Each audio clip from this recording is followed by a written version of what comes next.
vernos como hermanos, saber que estamos bien, con vida y con salud.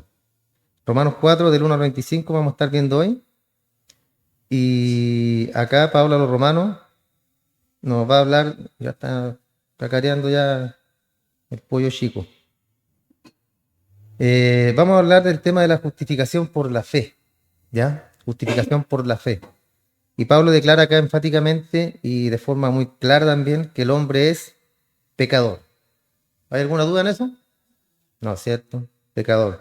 Y luego reveló que Dios provee la justicia para los pecadores, que somos todos nosotros. Después, la justificación por la fe fue explicada en esa sección que ya revisamos, ¿cierto? El capítulo número 3.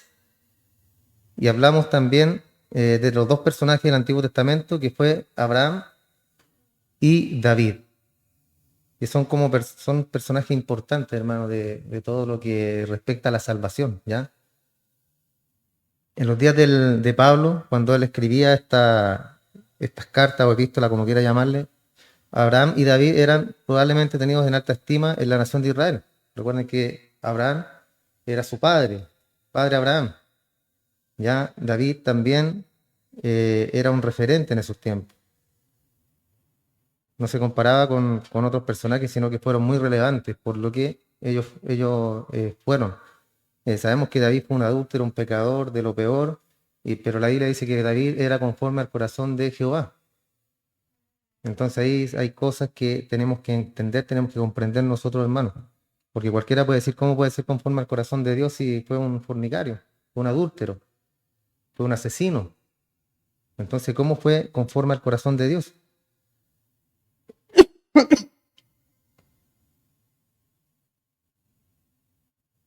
Entonces fueron mucho más relevantes que otros personajes del Antiguo Testamento. Recordemos también que el Señor en su día hizo la siguiente pregunta en Mateo capítulo 22, verso 42. Jesús dijo, ¿qué pensáis del Cristo? ¿De quién es hijo? Y ellos le dijeron de David. También David se era considerado como uno de los patriarcas. Entonces, en ese tiempo, hermano, la gente pensaba que las personas más destacadas del Antiguo Testamento serían Abraham, el fundador de aquella raza, ¿cierto? Que Dios llamó desde Ur de los Caldeos y le dijo, usted véngase para acá porque usted va a ser padre ¿de quién? De mucha gente, le dijo, de muchas naciones.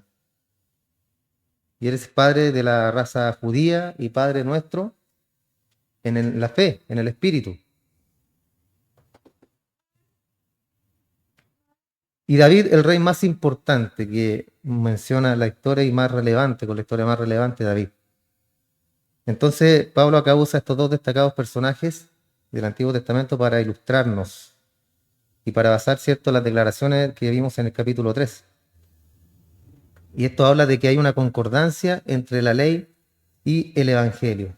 No hay separación, hermano. Porque muchas veces los separan. Dicen, no, este es el antiguo pacto y este es el nuevo pacto. Pero todo tiene que ver, todo está unido. ¿Y por quién está unido? ¿Por quién? Por Cristo, por hermano. Cristo. Recuerden que la escritura es cristocéntrica. Entonces, todo está unido por Cristo. Usted saca a Cristo y se cae todo. Se cae el Antiguo Testamento, se caen las promesas, se cae el pacto, se caen los sacrificios, el altar, el velo, ya no hay velo. Ya no hay nada, hermano, si usted saca a Cristo. No hay resurrección. Por ende, ¿cierto? No hay resurrección y tampoco hay perdón de pecado. No hay nada.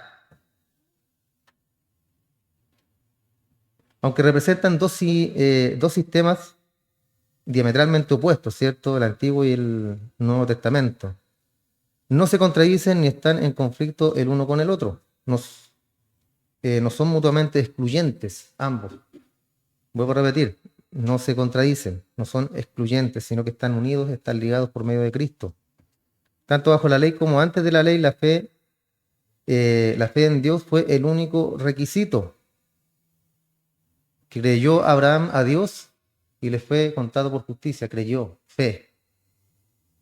Ya, entonces desde ahí que tenemos la fe en acción nosotros, en estas promesas que Dios tenía preparadas. Entonces la fe en Dios fue el único requisito. Y Abraham antes de la ley fue justificado por la fe. David, bajo la ley, cantó a la justificación por la fe. Ahora Pablo acá nos está presentando una doctrina nueva, hermano. No es algo nuevo o algo extraño, que cancelaba el antiguo pacto y dejaba al judío, por decirlo de alguna forma, en el mar de la vida. Ha sido un ancla en lugar de estar en un bote salvavidas.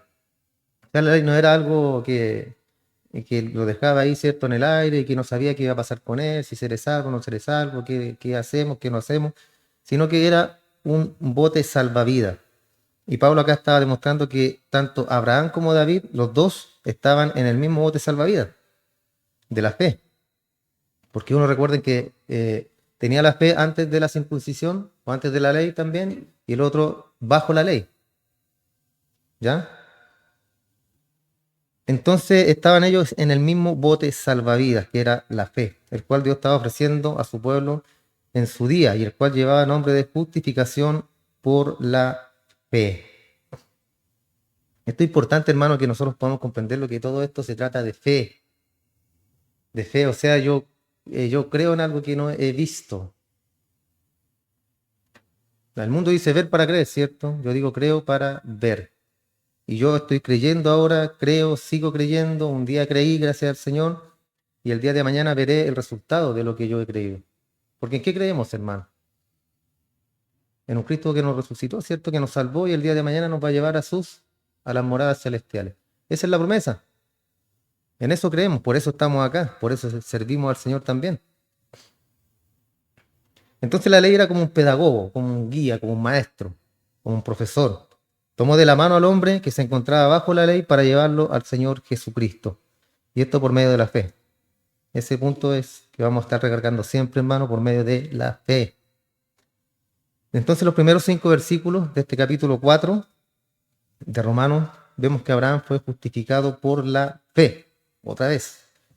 Dice, ¿qué pues diremos que halló Abraham, nuestro padre, según la carne? ¿Qué halló Abraham, nuestro padre, según la carne? Según la carne. Parafraseando este versículo, podríamos decir entonces, ¿qué diremos que halló Abraham, nuestro padre, físicamente hablando? Es decir, por su esfuerzo humano natural. ¿Qué halló Abraham por su esfuerzo natural? ¿Qué podríamos nosotros hallar también por nuestro esfuerzo personal, natural, carnal, o nuestras obras, ¿cierto?, en la carne? ¿Podremos alcanzar algo? ¿Alguna misericordia por parte del Señor por medio de nuestras obras? Entonces, esto sigue en el mismo pensamiento del contexto que estamos viendo. La palabra entonces. Y esa palabra une este argumento con lo que él venía presentando en el tercer capítulo. El Evangelio descartaba la jactancia y establecía la ley. ¿Recuerdan que lo vimos? ¿Dónde queda la jactancia? ¿Qué dijo Pablo? Queda excluida. No hay jactancia en todo este plan que Dios tiene para nosotros.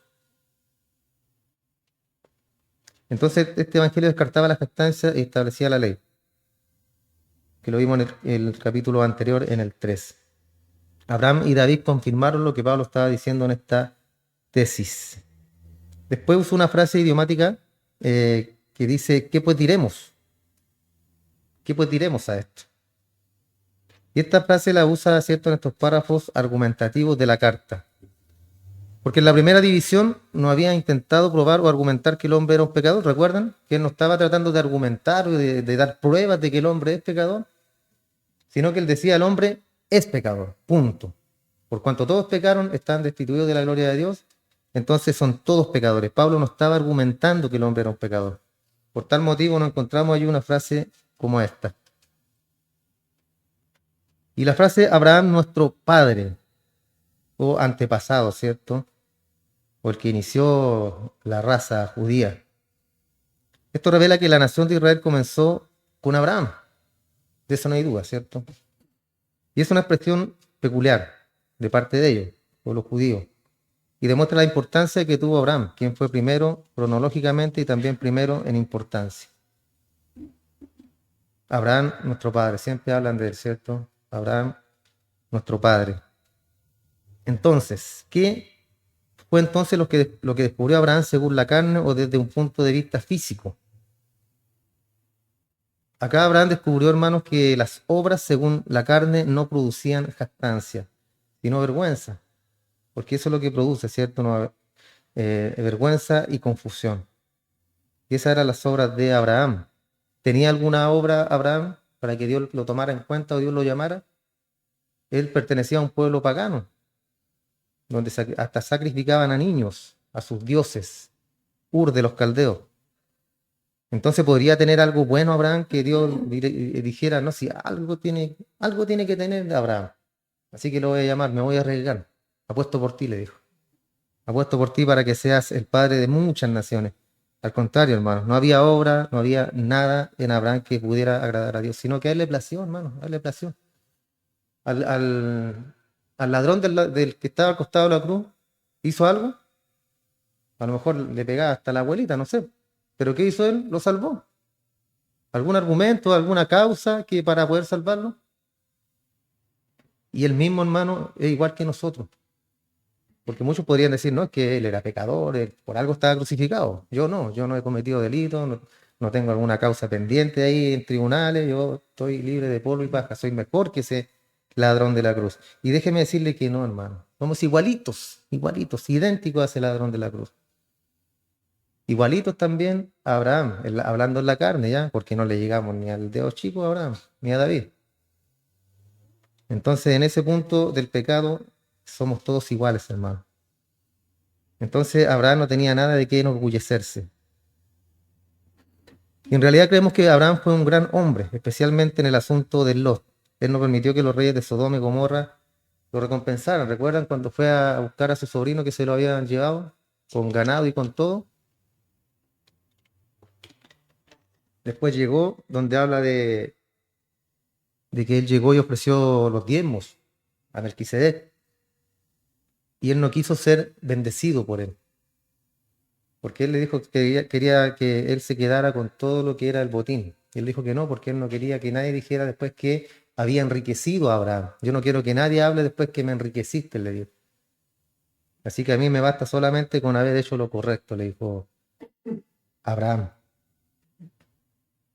No permitió, cierto, que los reyes lo recompensaran. Pero en otro momento Abraham no creyó a Dios y huyó hacia Egipto, ¿se acuerdan? Ahí se anduvo como medio desviando, Abraham, se fue a Egipto. Después se metió con esta sierva egipcia, tuvo al niño en la unión con ella. ¿Y qué pasó ahí con Abraham?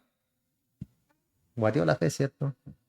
Después que estaba aquí arriba, Abraham, no, a mí no me recompense nadie porque mi recompensa viene de Jehová. Y estaba bien cristiano ahí, Abraham. Y de repente ya cayó su fe.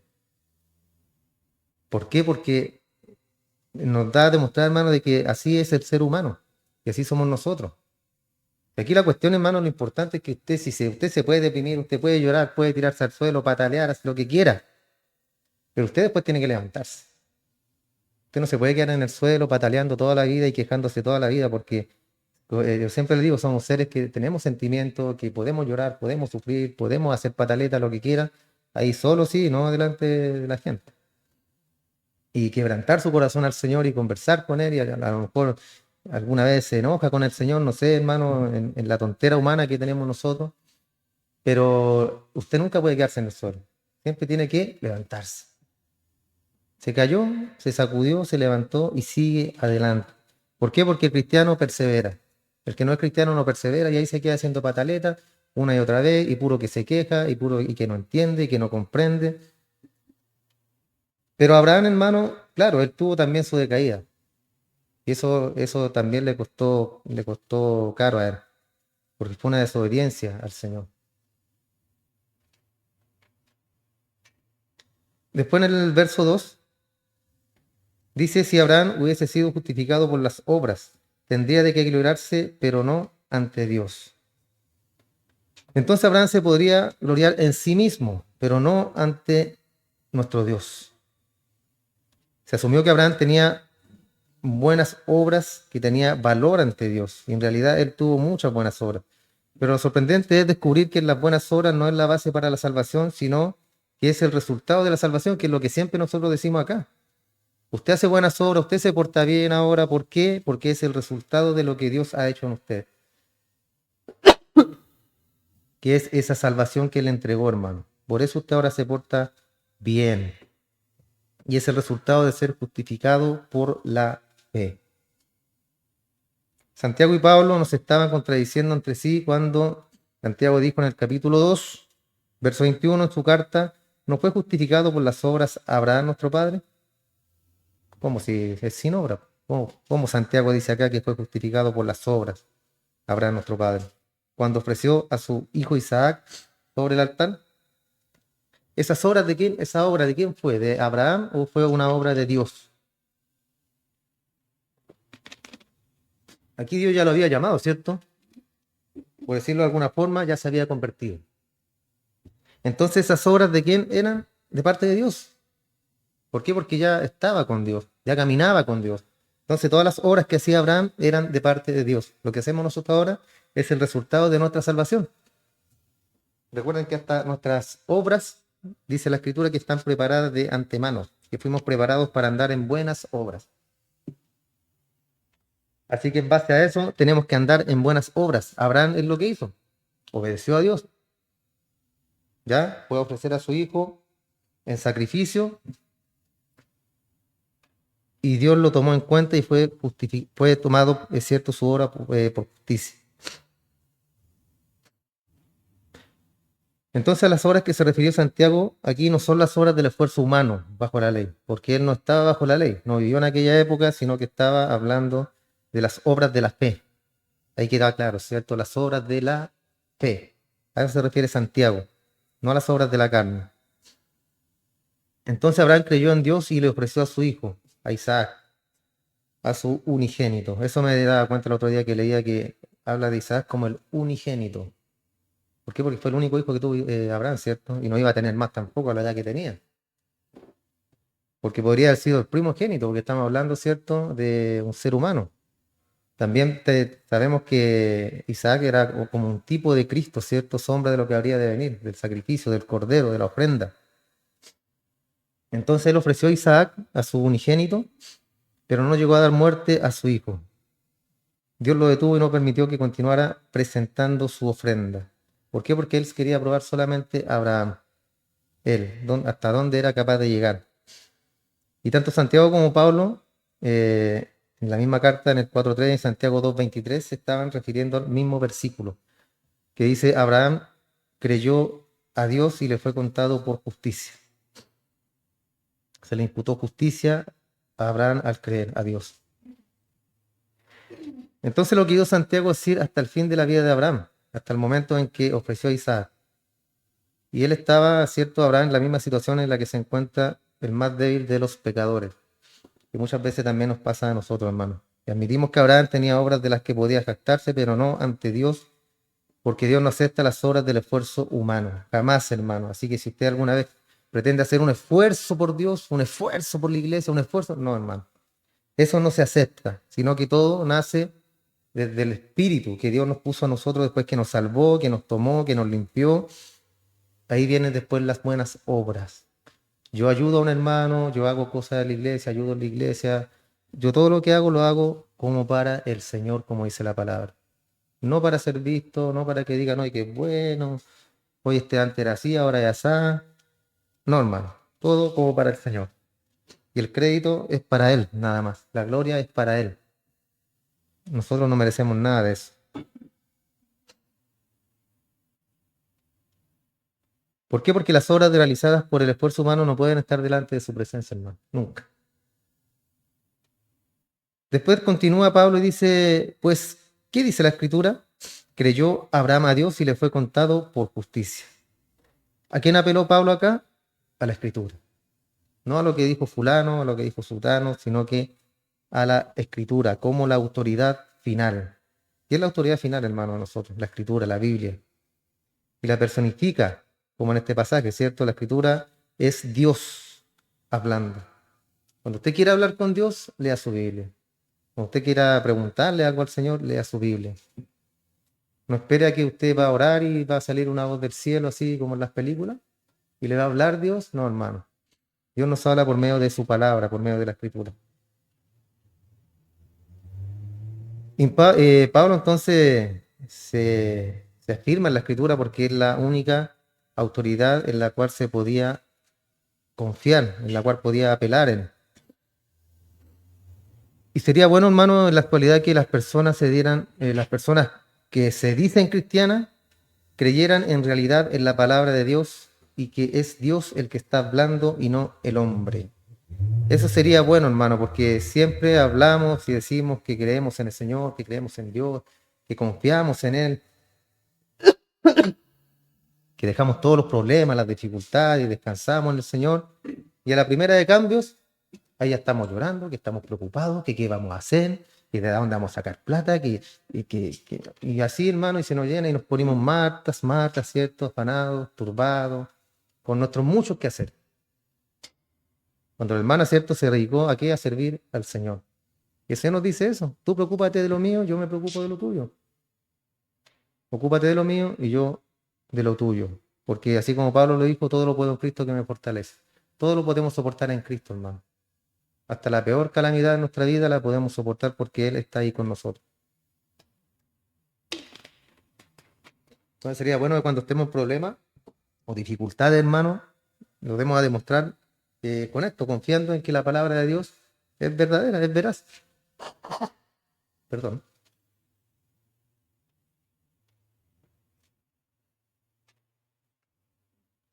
Y acá Pablo, hermano, citó las palabras del Antiguo Testamento directamente unas 70 veces en esta carta de Romanos.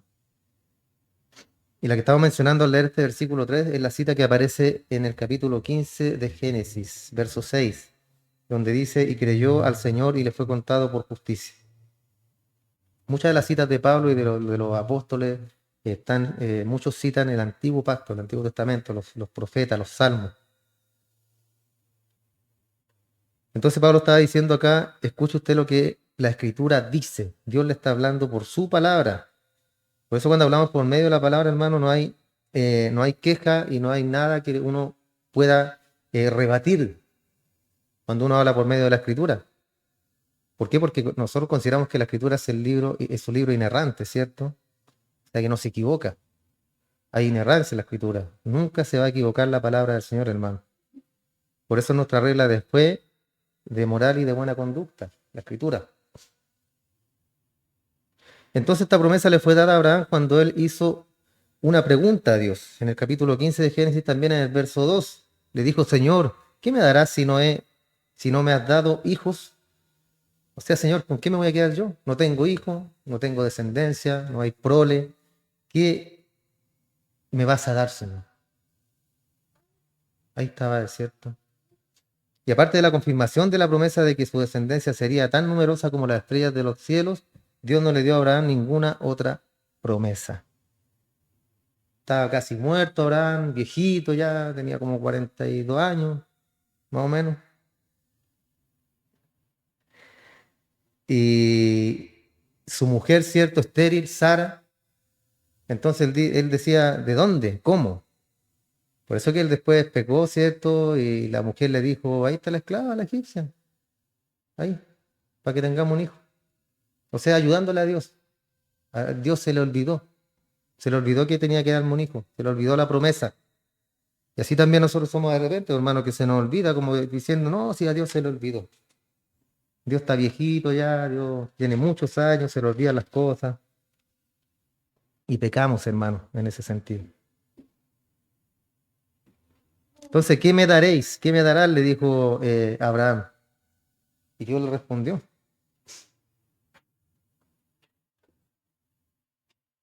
Entonces, esa fue la promesa. Una descendencia gigantesca, como las estrellas de los cielos.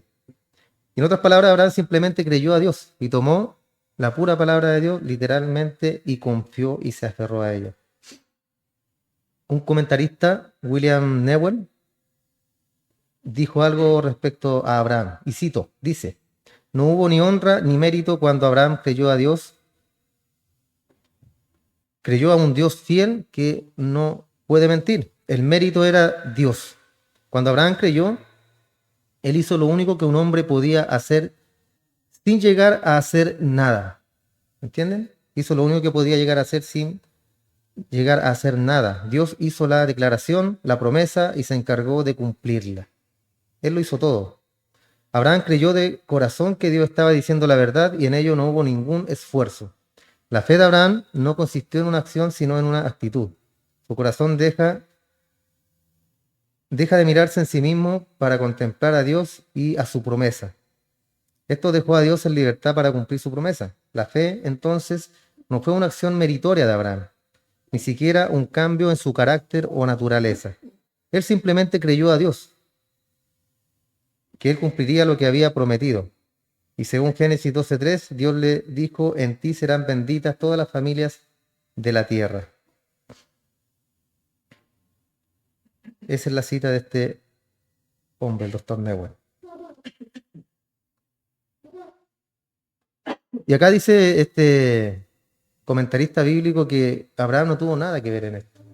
Se fijan que siempre todo lo que es plan de salvación, porque este también fue un plan de parte de Dios. Entonces todo tenía que ver únicamente con Dios, con nadie más. ¿La salvación de quién depende? De Dios, no depende de usted. No es que usted quiera salvarse, no es que usted quiera ser cristiano, no es que usted le dieron ganas de ser evangélico algún día, sino que Dios toma los medios para traerte a su iglesia. Dios tomó los medios para tenernos aquí, a nosotros el día de hoy.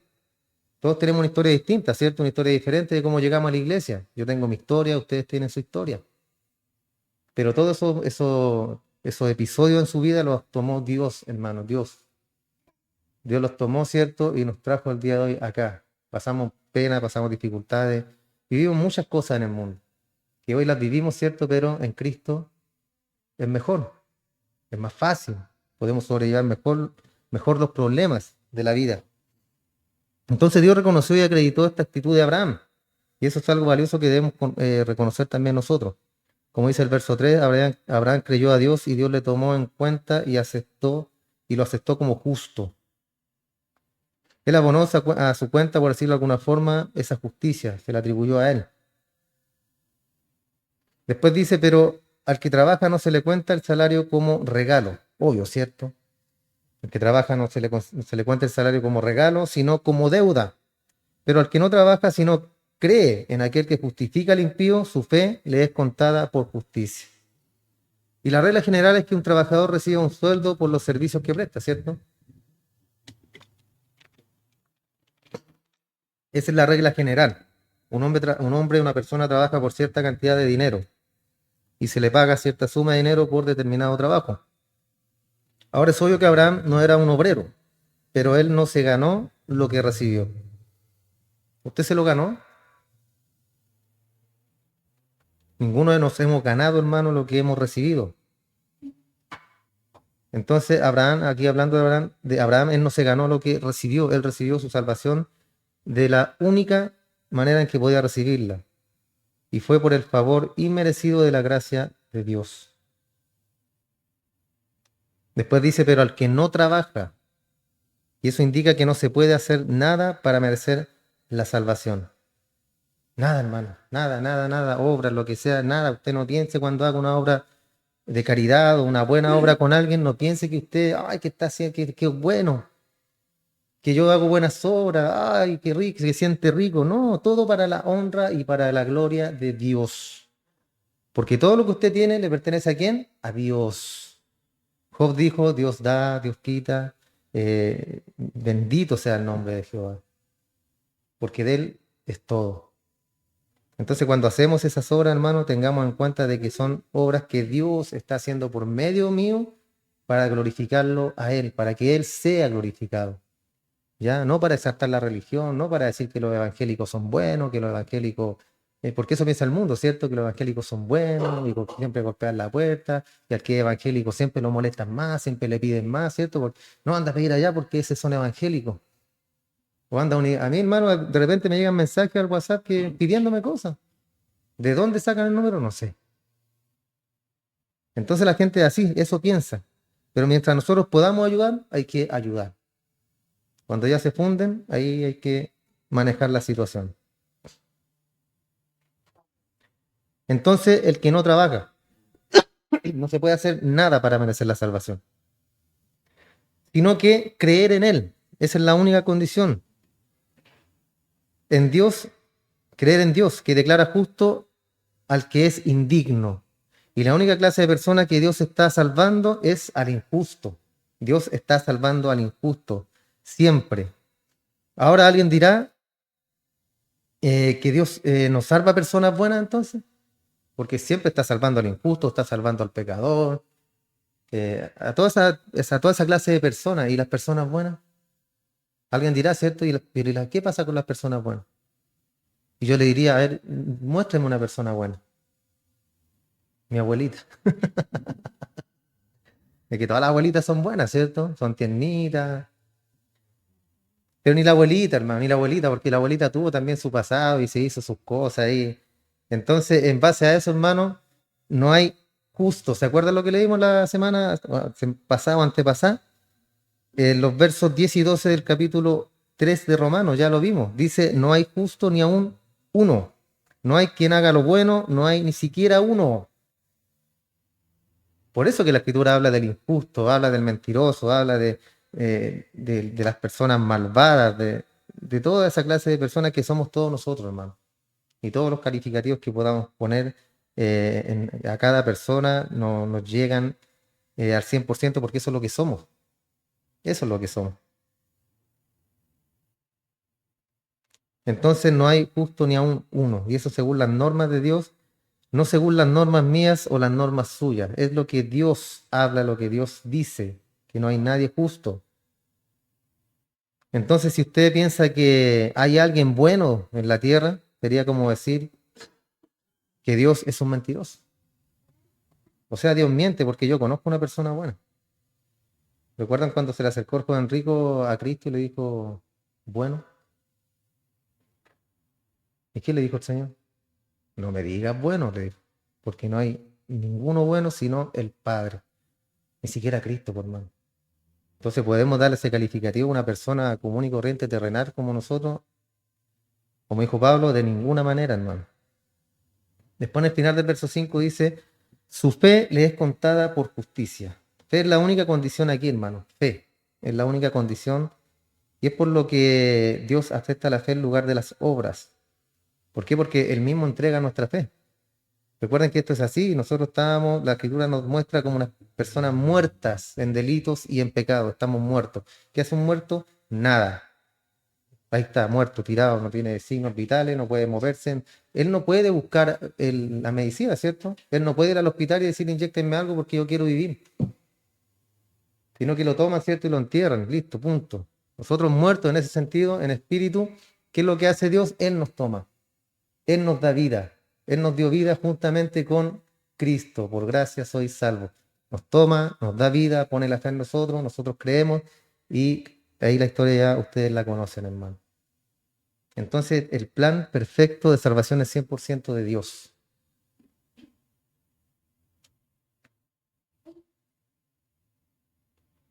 Entonces, fe es la única condición aquí. Es por eso que Dios acepta la fe en lugar de las obras. Y tampoco no hay ningún mérito en la fe, pero es la única manera de recibir lo que Dios ofrece gratuitamente. La fe honra a Dios y asegura la justicia para el hombre. La fe que Dios mismo pone en nosotros. Y Dios acreditó justicia, en este caso, en la cuenta de Abraham. Es decir, Dios lo tomó en cuenta, tomó en cuenta la fe para aceptarle como justo, aunque Abraham no fuese justo, pero tomó en cuenta la fe. Ahora vemos a David. Dice, por eso también David habla de la bienaventuranza del hombre a quien Dios atribuye justicia sin obras. David era el indicado, ¿cierto?, para hablar de este tema. El indicado.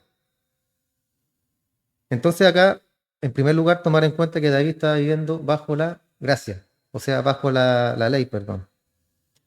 Sin embargo, como dijimos antes, Abraham no lo hizo porque en esa época el patriarca aún no había sido dada la ley.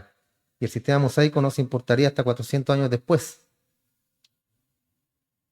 Entonces dijimos que David sí vivió bajo la ley, pero David nunca podía haber sido salvo bajo la ley. Jamás, nadie, nunca iba a ser salvo por la ley. Por consiguiente, David escribió la bendición de que Dios reconocía la justicia sin obras, porque David no tenía buenas obras, ¿cierto? No había buenas obras en David. Las obras que él tenía eran malas. Por lo tanto, la justicia tenía que estar completamente separada de las obras. Tenía que venir bajo un principio externamente diferente. Después continúa y dice, acabamos de leer, por eso también David habla de la bienaventuranza del hombre a quien Dios atribuye justicia sin obras. Después dice, diciendo, bienaventurados aquellos cuyas iniquidades son perdonadas y cuyos pecados son cubiertos. ¿Ya? Cubiertos. O sea, se tapaba el pecado, ¿ya? No se quita como en el nuevo pacto. Entonces se cubría el pecado. Y esa fue una cita directa del Salmo 32, 1 y 2, versos 1 y 2. Y uno de los salmos penitenciales de David. El Salmo 51 es el otro. Y estos versículos son el resultado del gran pecado de David y su consiguiente confesión y aceptación por parte de Dios. Recuerden que él cometió los graves pecados que ya lo hemos mencionado muchas veces acá. Y después, por eso él escribe esto, hermanos. Y dice bienaventurado, o sea, dichoso, feliz, contento, dice acá. Y esto expresa lo más elevado de la felicidad y el gozo cuando habla de bienaventurado. O sea, un gozo sumo, con excelencia. Ese es el gozo que también nosotros como cristianos debemos tener a diario, hermano. A pesar de la enfermedad, a pesar de la vida que muchas veces, ¿cierto?, viene llena de cototos, pero la palabra nos dice que debemos estar contentos, gozosos. Así como esas caras que veo yo ahora ahí, todos gozosos.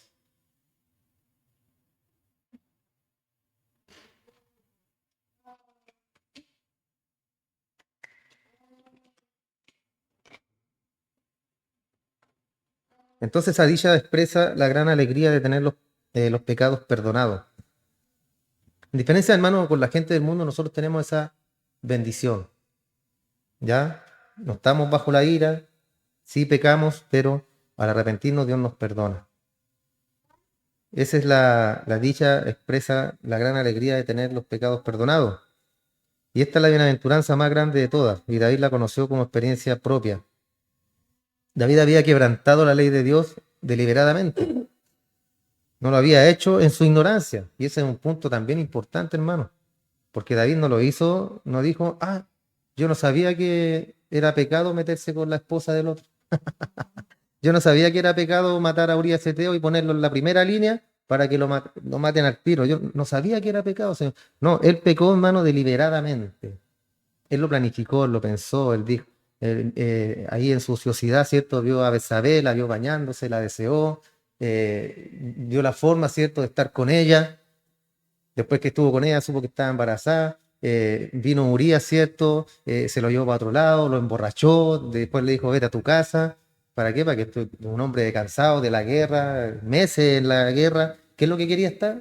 Con su esposa. Entonces él va, le dio de comer, lo emborrachó y después lo mandó para la casa a comer el postre. Y no le resultó el plan a David. ¿Y qué es lo que hizo? Lo voy a matar entonces, ya que no me resultó. ¿Por qué? Porque había quedado embarazada esta mujer. Entonces imagínese la mente. Usted podría decir, es una mente de una persona cristiana, pero era conforme al corazón de Dios. Lo mató después, hermano. Ese era David. Pecó deliberadamente, no lo hizo en su ignorancia. Supo el alcance de la maldad que había cometido, sin embargo fue perdonado. Y esto habla de una remisión, de un perdón completo, y es mucho más que un simple perdón. Un juez severo puede perdonar algunos pecados, pero aquí se habla de la ternura de Dios, del amor de Dios, que toma el pecado en sus brazos de amor y lo recibe con cariño, y los pecados, en este caso de David, fueron cubiertos. ¿Cómo? Porque el Señor Jesucristo murió y derramó su sangre. Recordemos, hermano, que sombras del Antiguo Testamento. Siempre cuando usted piense en algo así, piense en las sombras de lo que habría de venir en el Señor Jesús. Por eso después Pablo dice en el verso 8, bienaventurado el hombre a quien el Señor no culpa de pecado, porque el pecado está ahí, ¿cierto? Y acá David dice, bienaventurado al que el Señor, el que cubre, ¿cierto? El Señor cubrió mi pecado, me perdonó y cubrió el pecado, y acá después dice bienaventurado, o sea, alegría en su máxima expresión, en lo sumo, Bienaventurado el hombre a quien el Señor no culpa de pecado, aunque está ahí, ¿cierto? El pecado está ahí, pero es perdonado. Entonces tienes que sentirte dichoso, porque dichoso es el hombre cuyo pecado el Señor no carga en su cuenta, al que el Señor no le tome en cuenta su pecado. David fue un gran pecador, sin embargo Dios quitó su pecado, lo cubrió. Eh, Tal como lo informó Natán, ¿cierto? El profeta cuando le fue a hablar en el segundo libro de Samuel, capítulo 12, verso 13. Le dijo entonces, dijo David a Natán, porque contra el Señor, pequé contra el Señor, perdón, y Natán dijo a David, también el Señor ha remitido tu pecado, no morirás. O sea, remitido, remitir en el original, en el hebreo, significa cubierto, cubrir. Cubrió tu pecado y no morirás. Y así también David, hermano, fue castigado. Cuando él había dictado su propio castigo, cuando él respondió al relato de Natán del hombre rico que había tomado la cordera, ¿recuerdan? Había tomado la cordera del hombre pobre y la mató, teniendo él muchos corderos, ¿no? Pero él quería la del vecino. Yo quiero esa cordera. ¿Se entiende la analogía, cierto? Tú tenías las tuyas y tenías muchas corderas, David. No, pero yo quiero esa. Esa me gusta a mí. Puedo tener muchas, pero yo quiero esa. Entonces ahí le dice David, enfurecido, ¿cierto? No, como se le ocurre cuando le estaba contando la historia. Y, y Natal le dice, ese hombre eres tú, el hombre rico. Y ahí le dice, sí, pues eres tú porque tú tomaste a Betsabé, mataste a Urías Eteo, y maquinaste todo eso. Y cuando escucha esta historia, David dice, debe pagar 4 veces el valor de la cordera. Mató a una, debe pagar 4 veces. Y así fue como los 4 hijos de David fueron muertos, los 4. El hijo de Betsabé, Amnón, su hijo mayor, Absalón y Adonías. Él mismo dictó su sentencia por esos 4, ¿cierto? Por esa cordera que había matado este hombre rico al hombre pobre, que se la había despojado. Y asimismo, él, por el pecado que cometió, recuerden que cuando hirió Dios al hijo de Betsabé, estuvo enfermo, David ayunó todo ese tiempo, ayunó y pedía, y estaba en tierra, iban los siervos a levantarlo, no se levantaba porque él ayunaba por su hijo que había sido herido por Dios. Finalmente el niño muere, y David, ¿qué hace? Se sacude, se lava y empieza a comer. Le dicen, ¿pero por qué? ¿Por qué no ayunas ahora? Ya yo ayunaba, estaba en tierra porque pensaba que Dios podía tener misericordia y salvar al niño. Pero ya no es así, entonces, ¿para qué ayunarles? Y nos da también hay una gran enseñanza, hermano, que, bueno, nosotros hablamos sobre el ayuno muchas veces acá, hicimos un pequeño repaso sobre lo que es el ayuno, lo que significa y cómo se debe ayunar. Y es por lo, aquí David está ayunando por una petición en particular. Pero una vez que el niño parte, ya no hay nada que hacer. Hay una religión que ora por los muertos, pide por los muertos, hace peticiones, rogatorias por los muertos para que saquen del purgatorio y los lleven al cielo. Entonces aquí vemos que en este versículo sabemos que no hay nada que hacer cuando una persona ya muere. Murió, se acabó el tiempo, se acabó el día cuando dice el día es hoy, cuando dice la escritura para arrepentirse. Seguimos. Entonces, por esa sentencia, David dictó, o sea, se autodictó la sentencia, murieron sus hijos. Y no nos sorprende que pudiera decir él en el Salmo 32:1, bienaventurado, dichoso aquel cuya transgresión ha sido perdonada y cubierto su pecado. Nuevamente lo dice acá, ¿cierto? Después el verso 9 del capítulo 4 que estamos viendo de Romanos, vuelve a hablar de Abraham justificado por la fe.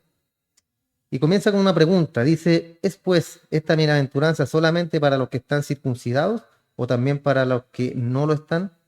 Porque decimos que Dios aceptó como justo a Abraham por su fe. Entonces el argumento vuelve al padre Abraham. Y para ilustrar, ¿cierto?, la justificación que es universal. Ya que David había hablado de la alegría del hombre que viviendo bajo la ley había sido perdonado. La respuesta del judío habría sido que David estaba circuncidado, ¿cierto? Bajo el pacto, bajo la ley, la circuncisión que era el pacto, la señal del pacto, ¿ya? Ser circuncidado. y que solo los circuncidados podrían disfrutar de esa satisfacción. Ellos siempre, ¿cierto?, se incluían, eran muy egocéntricos ellos, que la salvación, si bien en un principio era para ellos, pero ellos la desecharon. Por su dureza de corazón, por su corazón no arrepentido, dice la Escritura, ellos la desecharon, la dejaron. Y en su ira a Dios, ¿cierto?, nos dio la entrada a los gentiles, que somos nosotros. Entonces, por tal motivo, acá Pablo recurre a Abraham para demostrar que el patriarca fue justificado antes de la llegada de la ley. No había ley, por tanto no había circuncisión, no había pacto. Y antes de que él mismo fuese circuncidado. En el verso 10 lo dice, ¿cómo pues le fue contada? Estando en la circuncisión o en la incircuncisión, hablando de la justicia. ¿Cómo le fue contado? Estando en la circuncisión o en la incircuncisión. Después dice, no en la circuncisión, sino en la incircuncisión. Dios le había hecho una promesa a Abraham y él creyó que Dios la cumpliría. Mucho antes de que hubiese efectuado un acuerdo, salvo lo que Dios había dicho que haría. Y Abraham creyó en la lisa y llana palabra del Señor. ¿Para qué? Para dar garantía tanto a los de la circuncisión como a los de la incircuncisión. Pueblo judío y pueblo no judío. Después continúa en el verso 11 al 13. Y recibió la circuncisión como señal. Ahí está, ¿ven? La recibió después. Como sello de que Dios le había aceptado como justo por la fe que tuvo cuando aún no había sido circuncidado. Pongan atención. Para que fuera padre de todos los creyentes. Para eso. Para que fuera padre de todos los creyentes. No circuncidado. A fin de que también a ellos la fe les sea contada por justicia. Y padre de la circuncisión. Acá lo agrega también. Para que los que no solamente son de la circuncisión, sino que también siguen las pisadas de la fe que tuvo nuestro padre Abraham antes de ser circuncidado. La promesa de que sería heredero del mundo fue dada a Abraham o a su descendencia, no ligada al cumplimiento de la ley, sino a la justicia que se basa en la fe en Dios. O sea, todo en base a la fe. Y resalta, ¿cierto?, que la justificación le había sido dada a Abraham antes de que fuera circuncidado, antes de que viniera la ley. Entonces Dios le dio esa promesa a Abraham mucho antes de la introducción de la circuncisión. Y simplemente Abraham, ¿qué hizo? Creyó a Dios. Tomó en serio su palabra, hermano, que eso es lo importante acá. Él tomó en serio su promesa. Porque él se miraba viejo, miraba a su esposa y decía, bueno, habrá que confiar, ¿no? Tener fe. Era la única forma. Porque si los que son de la ley son los herederos, van a resultar la fe y anulada la promesa. Obvio, ¿cierto? Si los que son de la ley son los herederos, como decían los judíos, no, los de la ley, esos son los herederos. Y bueno, y Abraham entonces, que es nuestro padre, Abraham,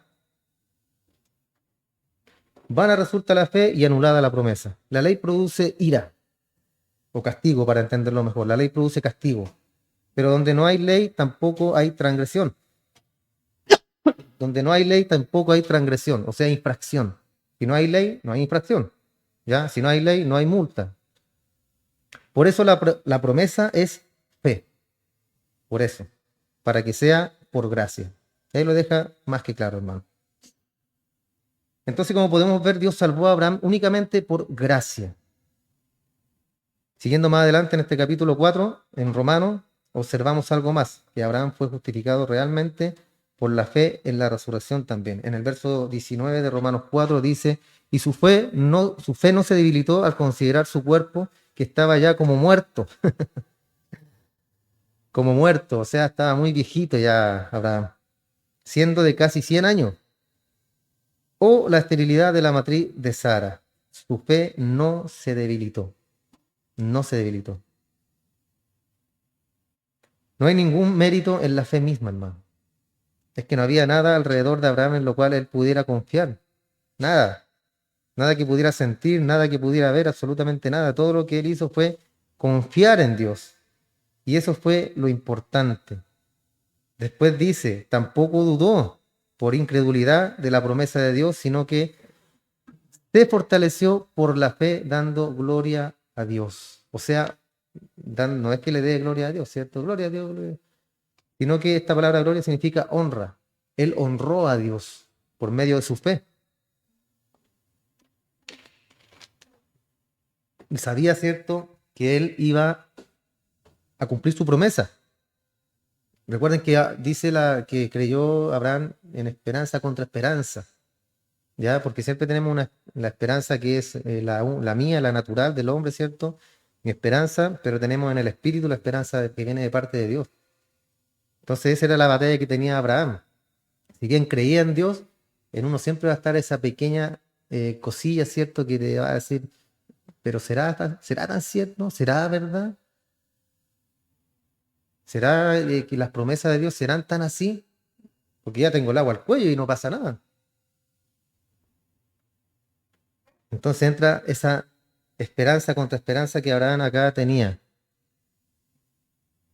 Tampoco dudó por la incredulidad de la promesa de Dios, sino que se fortaleció por la fe dando honra, dando gloria a Dios.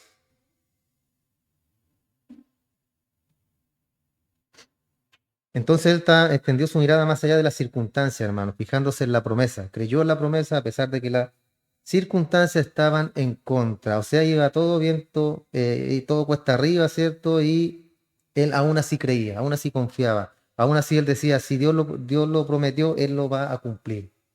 Aunque esté viejito, arrugadito, aunque mi esposa sea estéril, él lo hará. Entonces depositó su confianza en la promesa, basándose en quien la había dado. En Dios, ¿cierto? Podemos dudar de un Dios poderoso, grande, dueño de todas las cosas. ¿Podemos dudar en estos tiempos ya, hermano? Yo creo que no, ¿cierto? Yo creo que ya la fe, aunque estemos con el agua al cuello, aunque nos ahoguemos. Ya si me ahogué, bueno, era la voluntad, Señor. Me ahogué, punto. ¿Va a estar mejor aquí en la tierra vivo o en el cielo con el Señor? Aunque se haya ahogado. Siempre un paso adelante, ¿se fijan? Sea que muramos, sea que vivamos, somos del Señor y para el Señor, hermano. Así que no se complique en el día, en el día de la muerte. El otro día publiqué, bueno, puse en una historia en el WhatsApp, parece. Un gatito que decía eso, que no se me olvidó la frase, pero apúrate en vivir, algo así decía. Apúrate en vivir, disfruta. ¿Ah? Eh, o apúrate, algo así. La cosa era de que, claro, que tiene que estar tranquilo, hermano. No apurarse, no afanarse, porque nos afanamos en el día de mañana y mañana a lo mejor ni llegamos. Ni estamos acá a lo mejor. Entonces, ¿para qué afanarnos? Viva el día a día, tranquilo.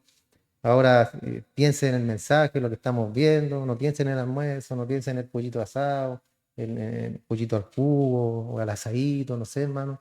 No piense en eso, piense ahora aquí en el momento que está disfrutando la palabra del Señor, aprendiendo, estamos aprendiendo, y cuando terminemos, ahí usted activa el modo pollo asado, el modo carnal para alimentar la carne, ¿cierto? Entonces,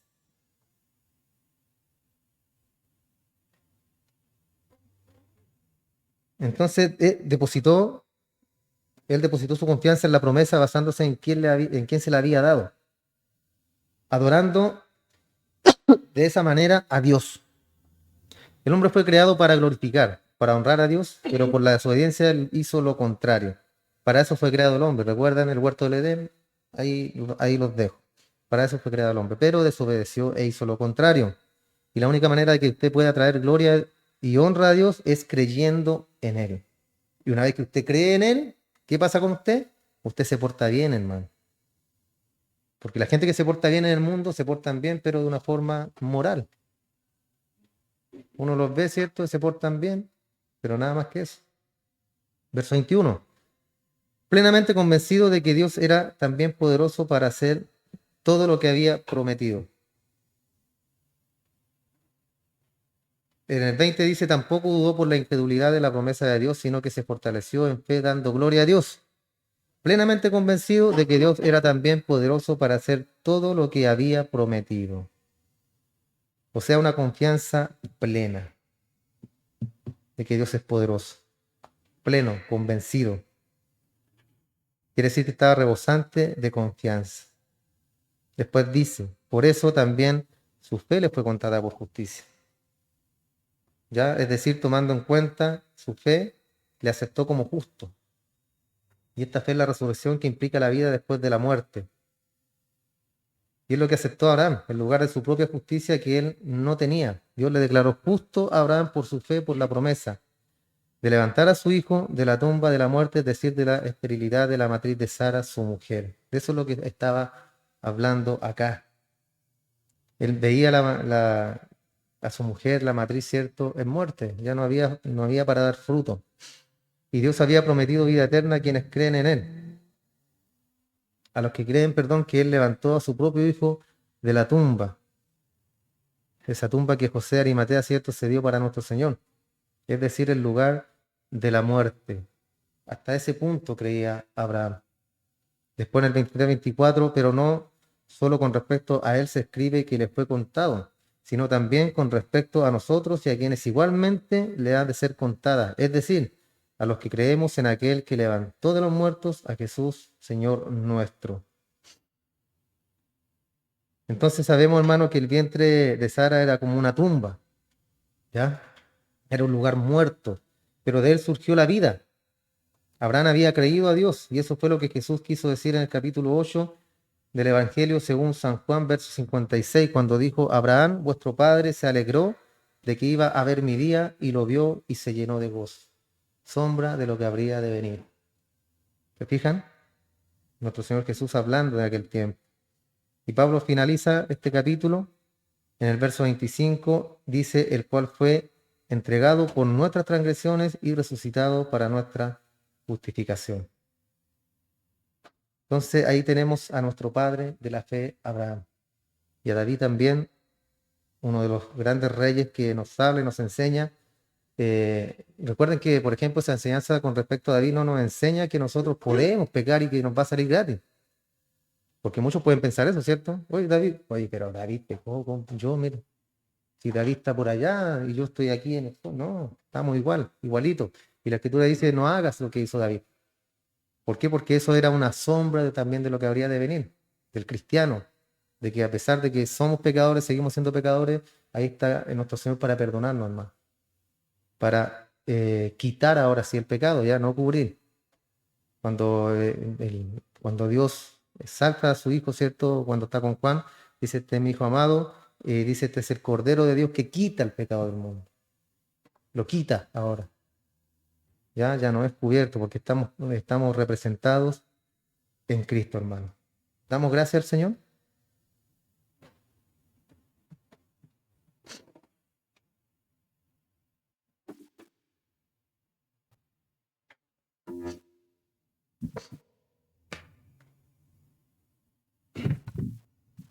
Padre nuestro, usted que está en los cielos, mi Señor, en esta hora queremos darle muchas gracias por este tiempo que nos ha permitido para poder aprender de su palabra, aprender de nuestro Padre Abraham, según la fe, nuestro Padre, lo dice la Escritura.